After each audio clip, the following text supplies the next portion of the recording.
Le monde te dira que réussir, c'est gagner, accumuler, briller. Mais Dieu a une autre définition. Et si le vrai succès n'était pas là où tu le cherches? Dans cette série, on va explorer comment Dieu définit la réussite ou le succès et comment tu peux marcher dans une vie qui lui plaît, même si personne ne t'applaudit. Salut mon ami, vous êtes à Je crois donc je parle. À la fin de la vidéo, nous te réservons un précieux cadeau.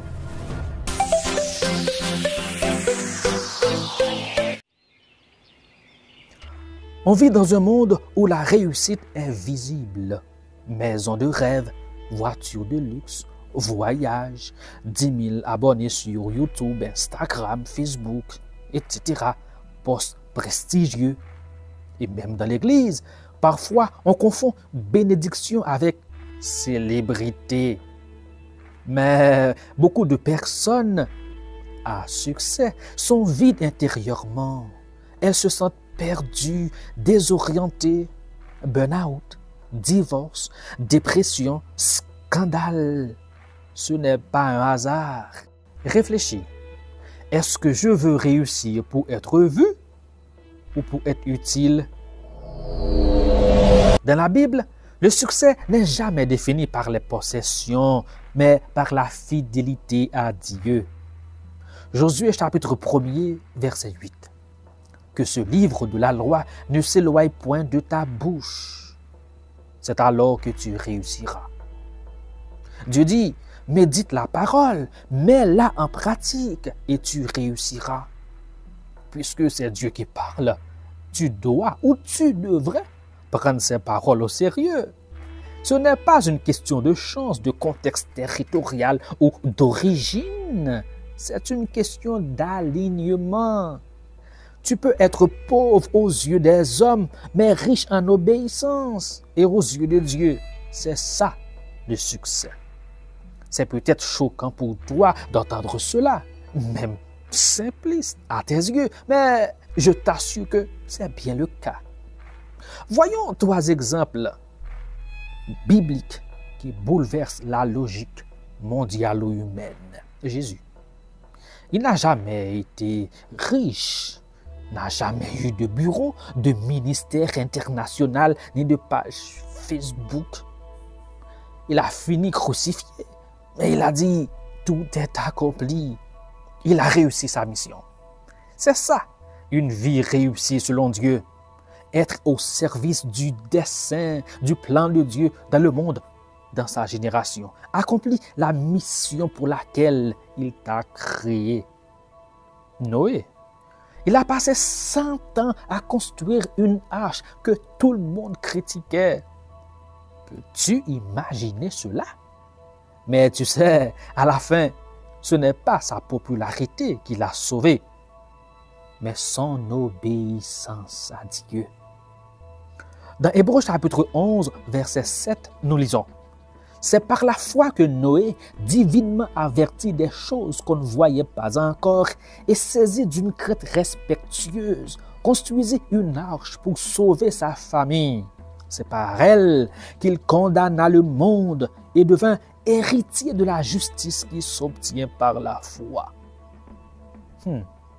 Comme Noé, choisis la foi, éprouve une crainte respectueuse pour Dieu. Que dire de Jean-Baptiste? Jean-Baptiste a eu un ministère très court. Pas de miracle, pas de livre, pas de temple. Mais Jésus dit de lui, parmi ceux qui sont nés de femmes, il n'en a pas existé de plus grand. Cette affirmation de Jésus concernant Jean-Baptiste est tout simplement incroyable. Un homme qui avait une existence si simple, pourtant considéré par Jésus comme étant le plus grand des hommes. Mon ami, le succès n'est pas dans la durée ou le spectacle, mais dans l'impact et la fidélité. Voici quelques signes que tu marches vers le succès divin. Il peut y en avoir d'autres, bien sûr. 1. Tu fais ce que Dieu t'a demandé de faire. même si c'est simple. 2. Tu es fidèle là où il t'a placé, même si c'est discret. 3. Tu refuses les raccourcis. Refuse les raccourcis. 4. Tu gardes ton cœur pur. Heureux ceux qui ont le cœur pur, car ils verront Dieu. Enfin, tu cherches d'abord à lui plaire, pas à impressionner. Tu n'as rien à prouver. 1 Samuel 16, verset 7 nous dit ceci. L'homme regarde à ce qui frappe les yeux, mais l'Éternel regarde au cœur. Vous vous demandez peut-être comment appliquer ces enseignements dans ma vie personnelle. C'est bien de te le demander. Pose-toi maintenant cette question.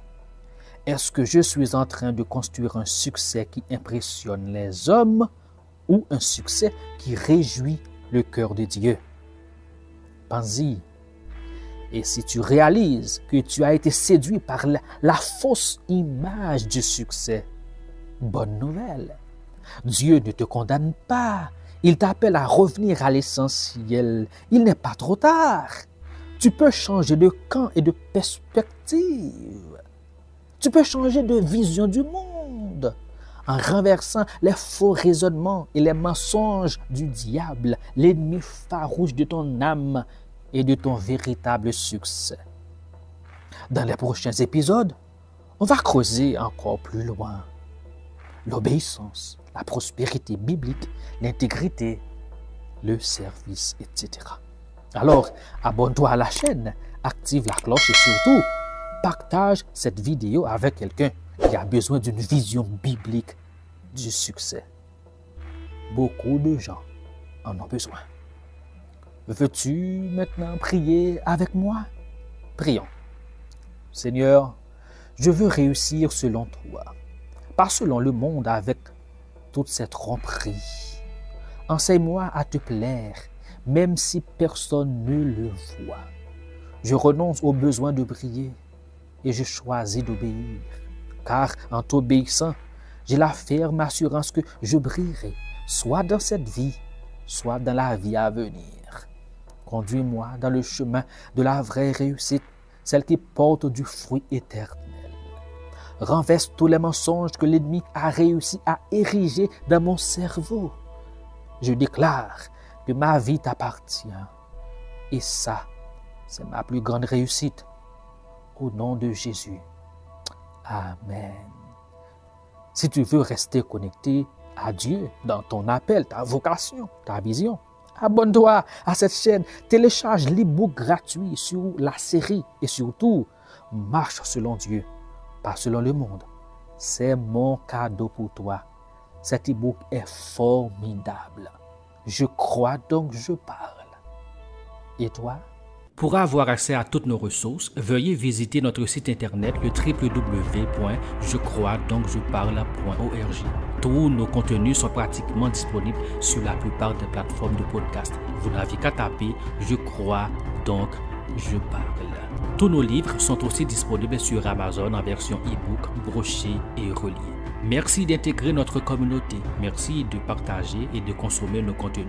Que Dieu vous bénisse abondamment. Grandissons ensemble dans la grâce et la connaissance de Jésus-Christ, notre Seigneur.